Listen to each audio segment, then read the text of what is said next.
கலைஞர் ஐயா ஆரம்பித்த திட்டம் ரூ. 1000. ஐயா முதலமைச்சர் ஐயா ஆரம்பித்தது ரூ. 1500.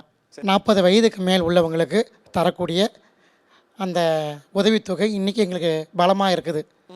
அப்பா அம்மா காசு கொடுக்கல, அண்ணன் தம்பி கொடுக்கல, சொந்த பந்தம் கொடுக்கல. இன்றைக்கி ஒரு முதலமைச்சராக இருக்கக்கூடிய எங்கள் ஐயா எங்களுக்கு வழிகாட்டியாக செஞ்சுக்கிட்டு இருக்கிறாரு. அதனால் நாங்கள் பயனடைகிறோம். அது இல்லாமல் சொன்னீங்க இந்த ரூ. 1000 முத்தமிழறிஞர் கலைஞர் முதலமைச்சர் வந்த உடனே 1500 மாற்றினாங்க.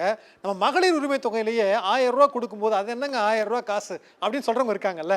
பெண்களுக்கே அப்படி சொல்கிற போது திருநங்கைகளுக்கு இந்த 1500ங்கிறது எவ்வளோ பெரிய விஷயம். ஒரு பழமொழி சொல்லுவாங்க, வேர்வு சிந்தி உழைக்கிறவங்க தான் அது அருமை தெரியணும். சரி, எங்களோட கஷ்டத்தை பார்த்து ஒரு சகோதரனாகவோ ஒரு தகப்பனாக இருந்து கொடுக்கும்போது அந்த இடத்துல இருந்தால் தான் அவங்களுக்கு அந்த அருமை தெரியும். அது நம்ம முதலமைச்சராக இருக்கிறதுனால எங்கள் கஷ்டங்களை புரிஞ்சு செய்கிறாரு. ஓகே, அங்கே எங்களுக்கு அது இல்லாமல் இலவச காப்பீடு திட்டம். சரிங்க. அடுத்தது இலவச பஸ் டிக்கெட்டு. அது இல்லாமல் இலவச பயிற்சி கூடங்கள். எங்களுக்கு ஒரு வாரம் கிளாஸ் நடத்தினார், மசாலா கிளாஸ்.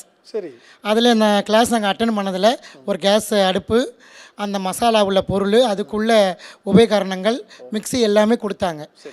நாங்கள் என்ன மிஞ்சி போனால் ஒரு 2 மணி நேரம் அந்த கிளாஸ் அட்டன் பண்ணியிருப்போம். 15 நாள் அந்த கிளாஸ் அட்டன் பண்ணாலும் எங்களுக்கு எத்தனையும் செஞ்சு கொடுத்த மாண்புமிகு முதலமைச்சருக்கு மிக்க நன்றி.